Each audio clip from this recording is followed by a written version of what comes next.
Se me ocurren varios elementos divertidos. La sesión esta no es para estar festinando, vamos a hablar de algo serio, pero no puedo evitar así como al día siguiente, esto es como, ay, los buenos en la droga, sí, tienen que grabar algo. No, no, no, no, no, estamos respondiendo la pregunta fundamental. ¿Qué golpe hizo esto en la Cosa Nostra? ¿Qué Esa es golpe la hizo la pregunta. cosa? Esa es la pregunta. Esa Esa es es la la pregunta. pregunta. ¿Qué golpe le hizo esto a la Cosa Nostra? Esto no es un podcast. No, no es un podcast. Esto es Ah, publicidad. ahora bien, sí, Esto es publicidad. si en el síndrome de privación que hemos sentido, mi bandeja de Instagram llena, la de Alberto no me lo quiero ni imaginar, hasta Mayolnesa recibió sentidos pésame.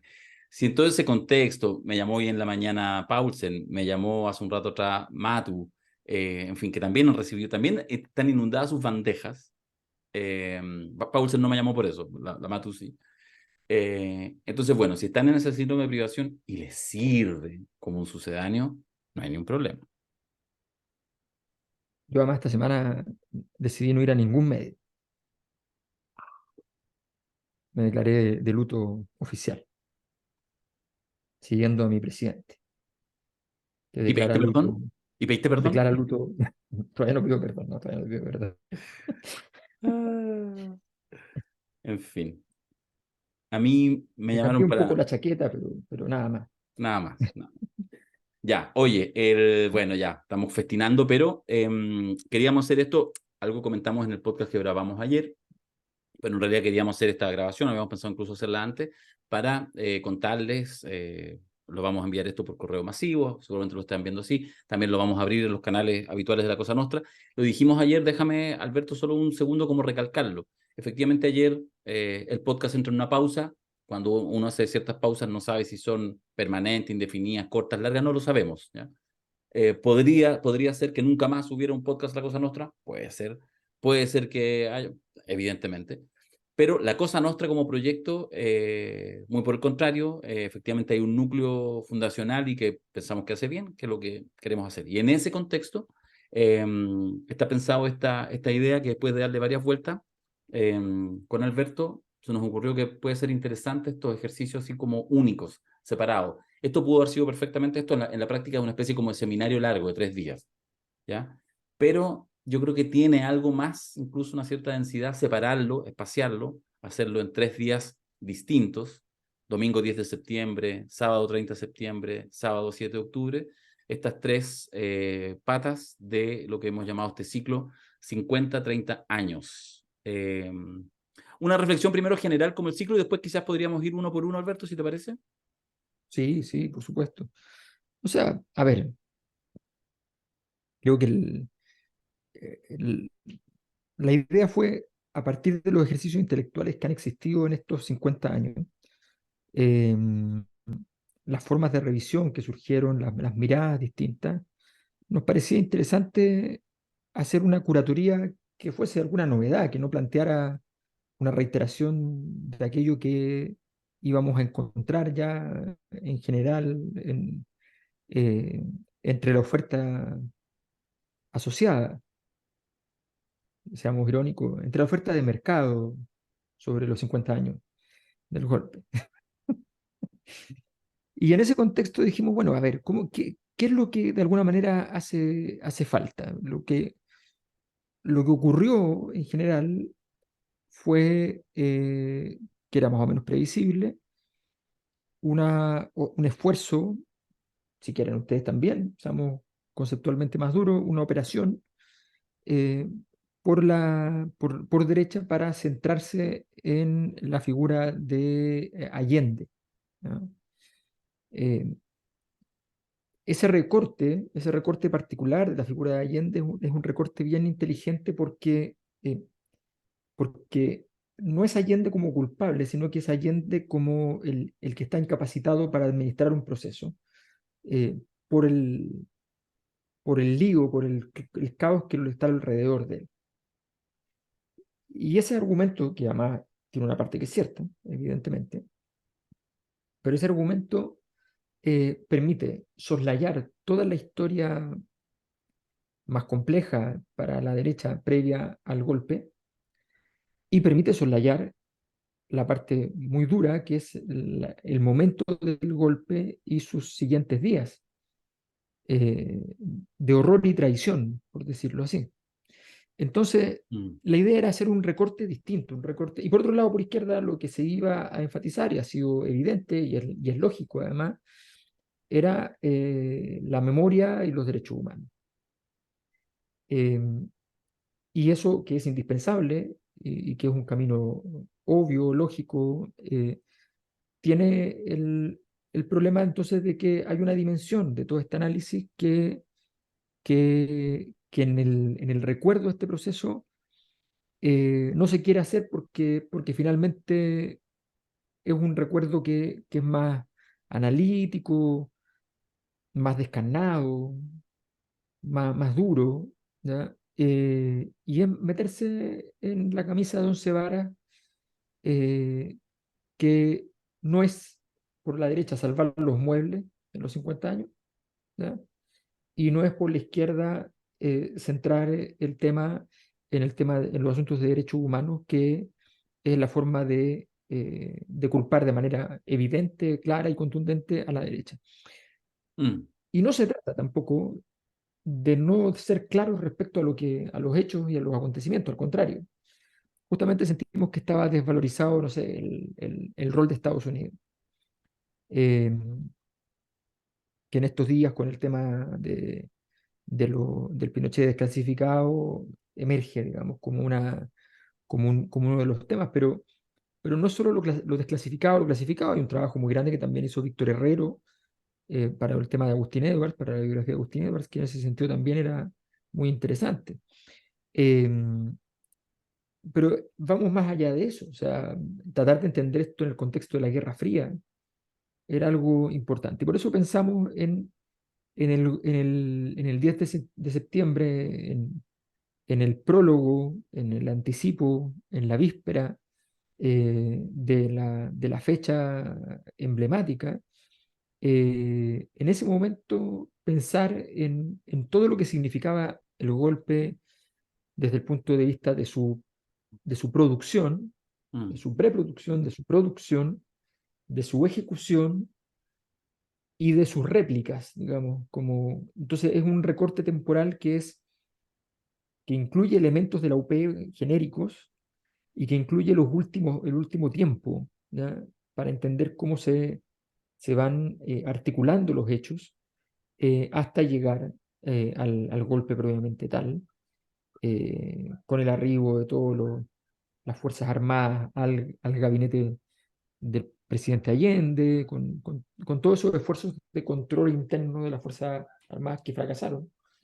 Entonces, ese es el primer recorte, fue ese, y lo hemos determinado, lo contamos en el podcast, lo hemos determinado hasta el 10, en el fondo, de marzo del 74, porque el 11 de marzo comienza un nuevo periodo que es formalmente ya la dictadura, o sea, cuando se establece la idea de que esta junta de gobierno va a ser constante. Yo puedo contar porque tanto mi padre como mi madre trabajaban en Canal 13, dominado fundamentalmente por la democracia cristiana, eh, y en ese proceso, eh, los comentarios que hacían los altos funcionarios del canal era: tranquilo, esto es hoy, ¿ya? Eh, pero Es yo voy a sacar ser ministro. Allende, es sacar Allende, no es la entrada de un Pero proyecto. no, no, no, no, al contrario, los militares no tienen nada que poner, nosotros tenemos que ponerlo, y esto es textual, ¿ah? Y yo voy a ser ministro y usted se vaya a trabajar conmigo, Sí. ¿ya? Entonces, entonces eso está hecho, no se preocupe, ¿ya? Mm. Cuesta, Entonces, cuesta quizás a veces, y estoy adelantándome justamente a la segunda pata de esta mesa de tres patas, que es dictadura, cuesta pensar en este minuto que, lo voy a decir así un poco forzando el concepto, pero el año 73, incluso después del 11 de septiembre, no había neoliberalismo en el mundo, no había. no, ¿Ah? no, Claro, como un fenómeno, no existía Thatcher, no existía Reagan, y no existían los Chicago Boys. No, existía Chicago, pero era una cosa así marginal.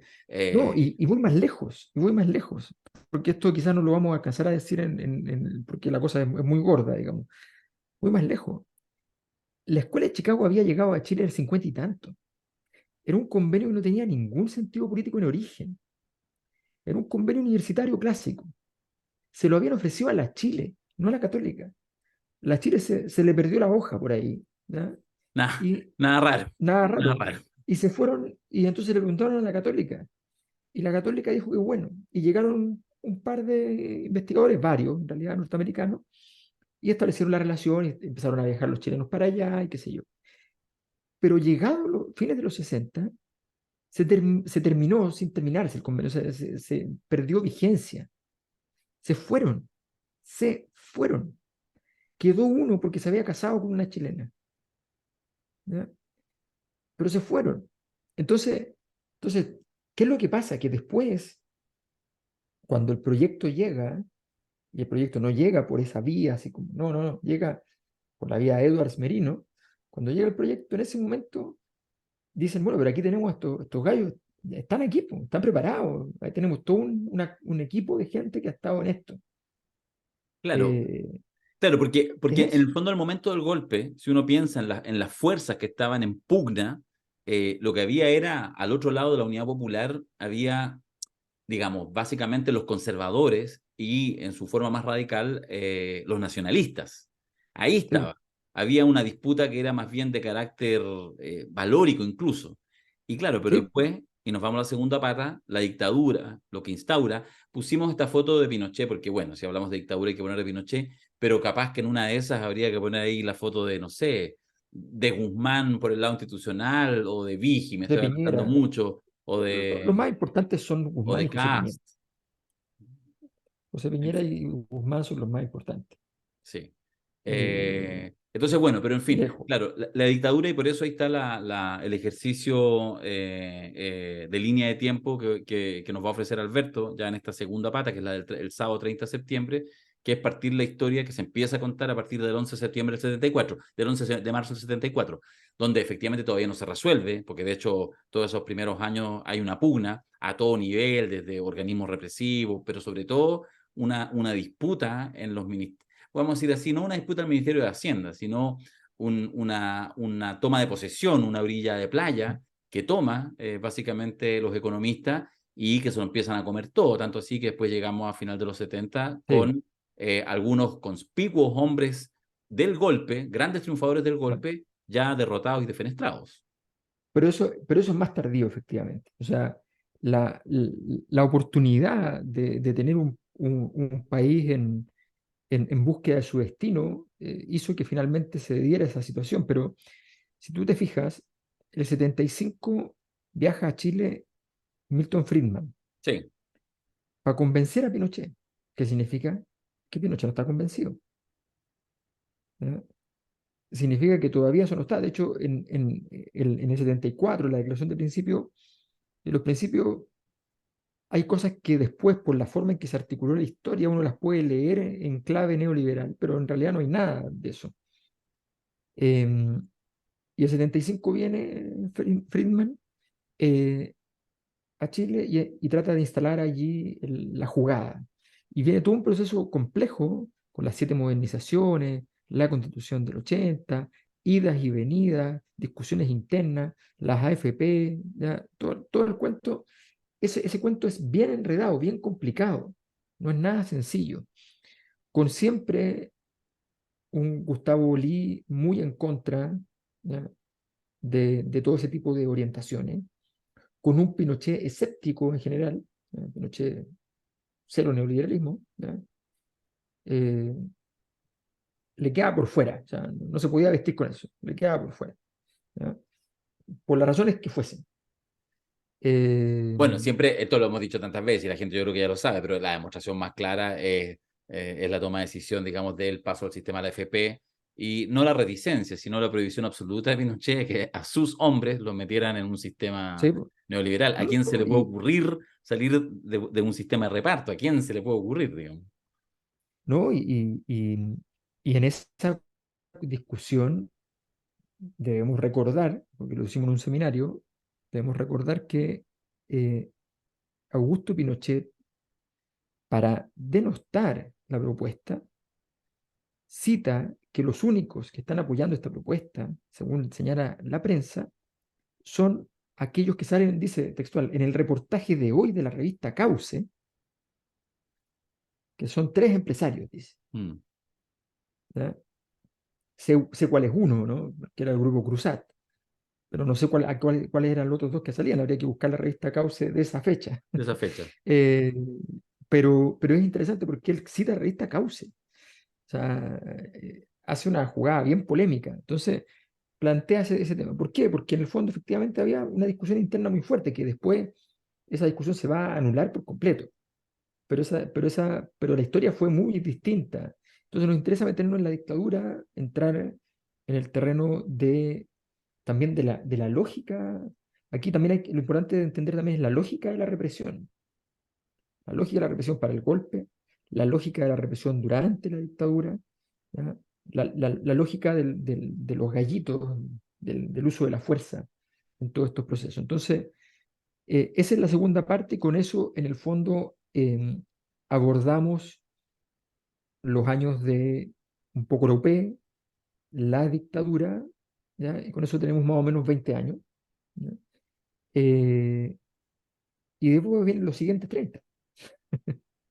Solo un comentario, finalizar el tema de la dictadura, a propósito de lo que tú mencionabas ahí, en términos incluso de la maquinaria represiva. Hay una cosa, no sé, hay que ver, vamos a ver el encuadre, falta todavía para el 30 de septiembre, pero hay una idea que yo creo que es importante plantear y que a veces es muy contraintuitivo desde el mundo de la izquierda, y es yo se lo escuché a Tomás Mulián, esta idea de la economía de los cuerpos, en el caso de la dictadura militar chilena, que es el asesinato racional.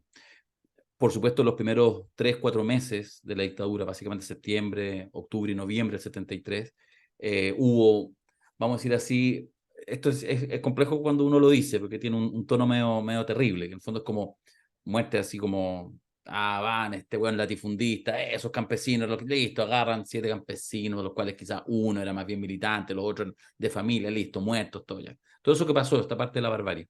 Pero después, el resto de los años de dictadura, sus métodos criminales tienen completa racionalidad. O sea, incluso en términos epocales, es decir, el 75, el exterminio del MIR, el 76, dos direcciones seguidas del Partido Comunista. Y después cuando uno ve incluso los crímenes, por ejemplo, qué sé yo, el caso de Gallao, completa racionalidad. Manuel Guerrero era una persona importante, era una cierta también, no disputa, pero miradas que había al interior del Partido Comunista. El asesinato de Tucapel Jiménez, el asesinato evidente de Frei Montalva. Es decir, lo que hay son en general crímenes que tienen lógica. Eso que es súper contraintuitivo, porque esto no le quita un ápice a que son violaciones sistemáticas de los derechos humanos, pero justamente ponerlo en el arco de la racionalidad también nos permite comprender de mejor manera, no es que más allá de la emocionalidad, sino que incorporando los elementos racionales en el análisis de lo que fue el fenómeno de la dictadura, justamente para no pensar y caer en algo que suena bien en un lienzo, pero que para el desarrollo reflexivo es problemático, que suponer que sencillamente son un grupo así como de genocidas, como que son malos de alma, no sé qué. Por supuesto, los que ejecutaban son hueones malos, pero la racionalidad del régimen militar y esta frase, que después una la denostó, pero que tenía bastante lógica, cuando Pinochet decía no se mueve una hoja sin que yo lo sepa, tiene que ver con que efectivamente el trabajo de los organismos represivos tenía una coherencia racional que claramente tenía una cabeza. Por supuesto que eso es lo que dijo estos días el comandante en jefe del ejército. Bueno, es justamente lo que dijo Ricardo Martínez. Y después tenemos la Eh, última pata, la tratamos de calzar lo más cercano al 5 de octubre, porque nos gusta estar siempre cerca de las fechas. 5 de octubre que ya han pasado mucho tiempo, así que ya se empieza a perder en la memoria, pero son 35 años que se cumplen este año, el 2023, del el plebiscito, el 5 de octubre, también el 5 de octubre es otras fechas, en fin, pero nos vamos con esta última sí, pata. Absolutamente, Alberto, yo creo que la defiendas, porque alguien podrá decir, esto es gratuito, si ahora estamos en los 50 años del golpe, está bien que hablemos del golpe, incluso que hablemos de la Unidad Popular y que hablemos incluso de la dictadura, pero ¿por qué meter acá, en esta tercera pata de la mesa, por- la transición? porque semánticamente la dictadura tiene un nombre, a pesar de que llegó a última hora, no era el más capacitado, no entendía mucho lo que estaba haciendo a veces, se dedicó a partes de la pega que son históricamente menores y bastante mal vistas, con justa razón, que es Pinochet. Pero Pinochet finalmente por alguna razón logró encarnar el proceso dictatorial y logró tener apoyo popular y logró tener filas y logró ser el político del proceso en términos estrictos. El político de la dictadura no es Jarpa, el político de la dictadura no es Guzmán, el político de la dictadura es Pinochet. A efectos prácticos y públicos, todo se resume en esa palabra. Eh, y bueno, lo importante de nuestra transición, lo excepcional de nuestra transición, lo que determina las complejidades de los 30 años en gran medida, tiene que ver con el hecho de haber diseñado una transición muy osada, muy notable, muy discutible también. Todo eso es cierto, que es haber construido una transición en la cual el dictador saliente está dentro de la transición, dentro de la transición. O sea, ustedes se imaginan, ¿ya? Eh, que terminada cualquier dictadura de Europa del Este, el dictador vuelve a su puesto anterior, Mm. comandante en jefe del ejército, vuelve. O sea, ¿se imaginan algo así? ¿Se imaginan Durante, qué hubiese dicho oye, durante 8 años, durante 8 años? Para luego ser senador, para luego ser vitalicio. senador, vitalicio. ¿Ya? A ver, o sea, si eso no es una sobredeterminación, ¿ya? Una variable pesada que modifica el escenario, ¿ya? Realmente es una cosa gigante. Eh, entonces, esa decisión que, insisto, lo interesante es entender el proceso, porque ni siquiera me atrevo a decir que eso en sí mismo fue un error, ¿no? Digo que fue la cosa más osada pensable, más insólita pensable, ¿no? Y que se hizo eh, con un esfuerzo de domesticar la escena, de enjaular al león, ¿ya? Que dentro de las lógicas de lo que se estaba pensando probablemente funcionó. Pero es importante entender cuáles son las consecuencias de ese hecho. Es muy importante. Es muy importante entender qué significa que no puede haber un juicio a Pinochet. Es importante entender que haya muchas palabras prohibidas en todo este proceso. Mm, Em, que la escena transicional, volvemos a nuestra escena de Buñuel de las cenas, pero con la vía Macari de la caca arriba de la mesa, digamos, ¿ya? Eh, había que comer mm, mucha caca. Entonces, ese hecho central, es insoslayable. Y por eso, entonces, dado que la dictadura tiene una permanencia real posterior, dado que después del 88 está el 89, que es un año, pero formidable, formidable en la cantidad de cosas que hemos sido capaces de olvidar, en todo lo que pasó en ese proceso, eh, que insisto, probablemente era súper necesario, porque estaba jugando en el límite y había que construir unas confianzas. Para armar un sistema político tiene que haber una confianza de base mínima. Entonces, probablemente era indispensable, pero era, pero era una de esas cosas que cualquiera de los que estaba en la mesa en cualquier momento se podía parar y decir, oye, yo no puedo más. mm, Entonces, era muy difícil. Bueno, todo ese proceso de los 30 años, ¿ya? No es olvidable porque hay un problema obvio y es que la transición legalmente terminaba en el 94, cuando terminaban los artículos que eran transitivos, que duraban más allá del momento de las reformas que se habían hecho. En el 54 entonces terminaban los artículos que eran transitorios, que efectivamente requerían un punto de cierre. técnicamente en ese momento terminaba la transición, por eso ese gobierno duraba 4 años cuando los gobiernos iban a durar 6. ¿Ya?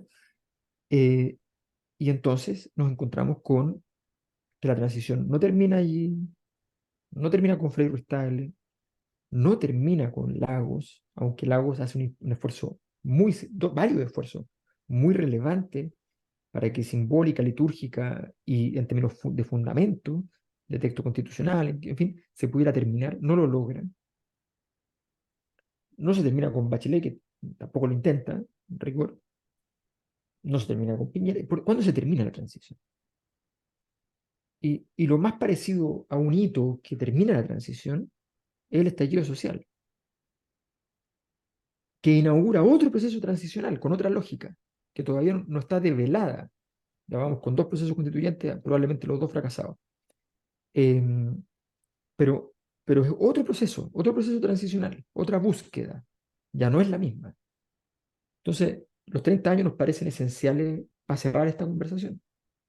Sí, y para que tenga sentido, porque si no es muy pastosa la conversación que estamos teniendo hoy en día a propósito de los 50 años. Algo que creo que ayer intentamos hacer en el podcast y es parte de la conversación y vamos a tener que meterle mucha, yo creo, cabeza en los próximos tiempos.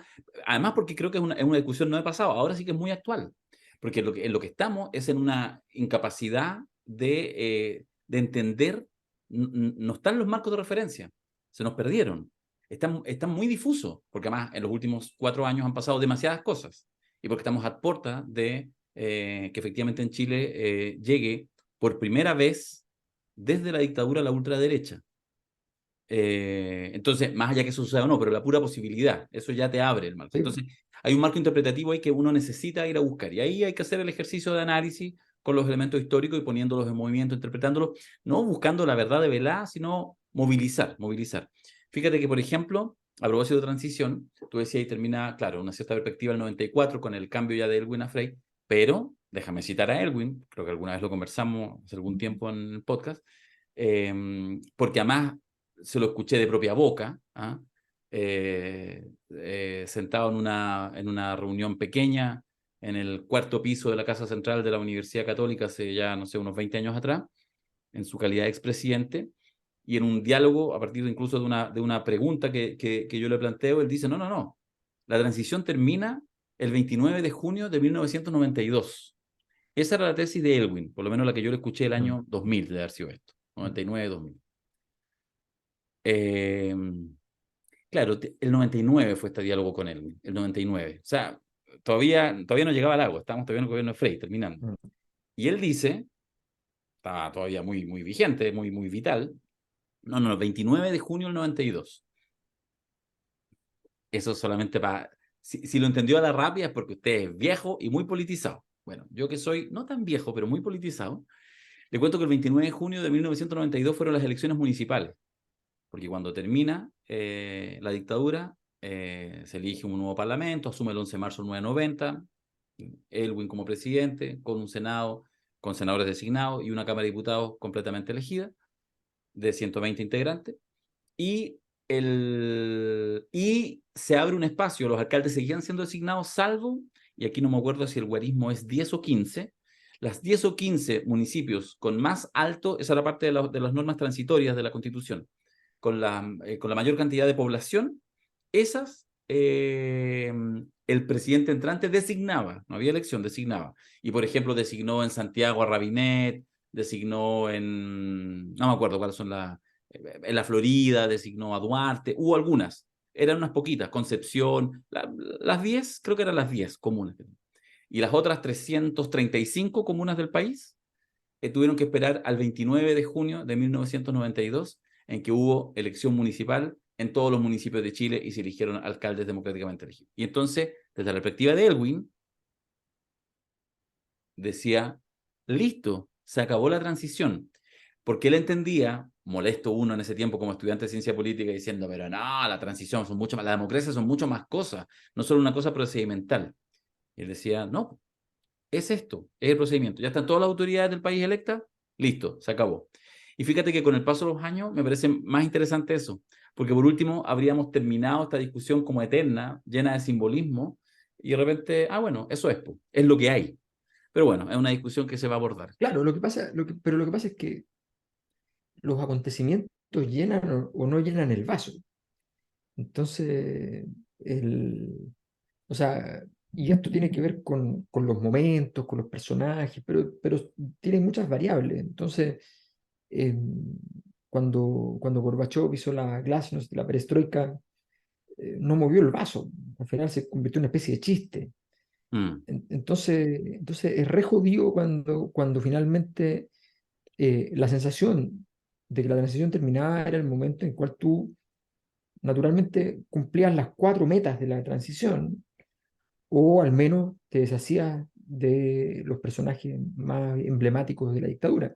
Dos cosas bien esenciales: las cuatro metas de la transición era gobernabilidad democrática, era crecimiento económico, era igualdad, eh, y era democratización, no solamente gobernabilidad democrática, sino que democratización. mm. De esas cuatro las dos que se cumplieron fueron las de derecha y las otras no. Entonces la verdad es que probablemente ahí hay, y eso hizo emerger además este sector más crítico dentro de la izquierda, que los flagelantes, ¿no? Los Ciclo de la Cosa Nostra, famosos. entonces, 50, 30 años, así le hemos puesto el ciclo completo que partimos este domingo 10 de septiembre con la primera reunión, la primera parte de este seminario, Golpe, desde las 5 de la tarde hasta aproximadamente las 21 horas. Les cuento el tiro que estos tres encuentros, estas 3 días de seminario, Golpe, Dictadura y Transición, van a comenzar los tres con sendos prólogos que está preparando Alberto Mayol, y después con unos conversatorios dirigidos con personas interesantes para justamente movilizar lo que surge en eso. Así que lo que va a haber es una hipótesis inicial, una tesis inicial, que luego entraremos a jugar. ¿Cómo asistir? Inscribiéndose en la página seminarioslacosanostra.cl. Quienes están en la membresía ya están inscritos en todas las cosas que hacemos. El proyecto se basa en la membresía. Esperamos, es una buena oportunidad, si se entusiasma, si se pucha, en fin, es un buen momento para inscribirse en la membresía. De hecho, vamos ahora a incorporar una posibilidad de una primera inscripción mensual para luego quedar, si te quieres quedar ahí, seguir enganchado con la membresía cada mes y participar de todos los seminarios, de las encuestas, de todas las cosas que hagamos, algunas más privadas, más reflexivas, otras más abiertas a todo el mundo, como los podcasts que hacemos y que esperamos volver a hacer. Así que esa es la invitación. No hay nada más, yo Oye, creo, Alberto, ¿no? ponte las imágenes de nuevo, que quiero simplemente hacer el recorrido rápido, Dale. porque las fotos hablan harto. Esa Sí. foto es fantástica, porque era un hombre de confianza, Mm. todos confiaban en él. Eh, y entonces la foto de Allende tranquilamente custodiado por Pinochet es muy, muy emblemática. La siguiente es la foto que hizo famoso a Pinochet en todo el mundo, ¿no? El, el acierto o desacierto político siempre es discutible Sí. cuando se trata de cosas así. Por su parte, evidentemente él quería salir con la lente oscura, porque no, todo lo que se dice después es una tontería, pero le significó una reputación internacional bastante negativa, naturalmente. Y la siguiente, esta foto también es fantástica, Cuánta porque, flexibilidad, ¿eh? Cuánta flexibilidad. O sea, analicemos la perspectiva de Pinochet, la capacidad de, ok, después de 17 años, de poder total, absoluto, más que un presidente, no importa, vamos, acompaño al nuevo presidente. pero Allá. acompañando, partió atrás de un presidente, partió ahí poniéndose la manito en la frente para cuadrarse frente al presidente. Y aquí va a la misma altura, ¿no? A la misma estatura, al mismo nivel que el presidente electo, que está asumiendo. Es realmente increíble, Mm. increíble. Son escenas fantásticas para entender este proceso. Ya, la información está, todo lo que necesitas saber está en seminarioslacosanostra.cl. Si tiene alguna duda, nos escribe al correo elpoderimporta@gmail.com, le respondemos al tiro. Es una buena oportunidad para volver a encontrarnos en este espacio seminal de los seminarios. y poder hacer una reflexión a la altura, que son las cosas que hemos venido haciendo en La Cosa Nostra hace mucho tiempo. Eso, gracias Alberto. Oye, aprovechemos de decir, eh, enganché a Voluspa Jarpa para el día 11 a las 8:30 de la noche. Para el 11, ¿Sí? no para el 10. No, Ya, qué al 11 espectacular. porque el 10 no va a tener tiempo para desarrollar todo lo que quiera. Ya. Y nos vamos, ya, vamos a grabar algo. Non-stop. Ya, ya. Maravilloso. Va a estar bueno eso. Ya, excelente. Ya, El que crea que ahora vamos a hacer menos cosas, no, ahora vamos a hacer más cosas. sí, Yo creo que sí. algunos ya van entendiendo el ajuste. Así que cómo seguimos como proyecto depende de todos y todas, ya lo saben. Un abrazo, gracias Alberto, nos encontramos. Gracias. Chau.